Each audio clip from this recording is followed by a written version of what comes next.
कि ये अब इलेक्शन कमीशन के हवाले से इख्तियारात की बात हो रही है और सदर साहब ने आपके सामने अनाउंस कर दिया है 9 अप्रैल को इलेक्शन भी। इसकी आईनी हैसियत क्या है सर? देखिए, सदर साहब अगर समझ रहे हैं कि वो अनाउंस कर सकते हैं, वो कि मेरे नजदीक ऐसे अनाउंसमेंट कर नहीं हो सकते, क्योंकि इस पे एक मीनिंगफुल कंसल्टेशन की जरूरत है। ठीक। और अगर आपने अपने कुक को भी कहना हो ना कि कल आप खाना बना दें, तो आप उनको बुलाते हैं, कुक साहब से पूछते हैं कि जनाब ये बताएं कल आप अवेलेबल होंगे, मैंने कुछ लोगों को बुलाया हुआ है। और चीफ इलेक्शन कमिश्नर को और इलेक्शन कमीशन को आपने पूछा ही नहीं है, और सारे मुल्क में वो इलेक्शन करा देंगे सिर्फ इसलिए कि आपने ऑर्डर दे दिया। तो थोड़ी देर के लिए ये भी मान लेते हैं कि चले जी सदर साहब ऑर्डर दे सकते हैं।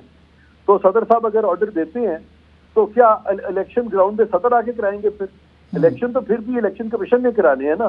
तो उस वक्त क्या इलेक्शन कमीशन इलेक्शन करा सकेगा? अगर उन्होंने ऑर्डर दे भी दिया है तो इलेक्शन सदर ने तो ऑर्डर ही देना है ना, खुद तो नहीं कराने।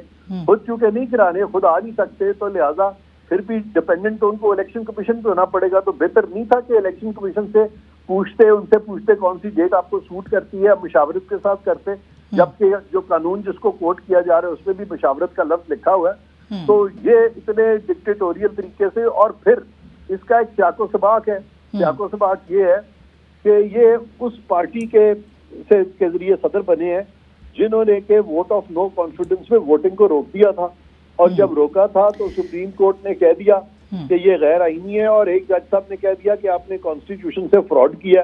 ठीक। तो उसके बाद उसी पार्टी का जो एक बयानिया उन्होंने बनाया, एक पॉलिटिकल एक बयानिया जो बनाया, उसको तकवीयत देने के लिए सदर साहब ने ये मूव कर दिया है। सदर साहब को क्या ये जेब देता था कि इस तरीके तो अब इस बहरान को कैसे, ठीक सर, इस बहरान को कैसे खत्म किया जा सकता है? सुप्रीम कोर्ट जाएंगे आप?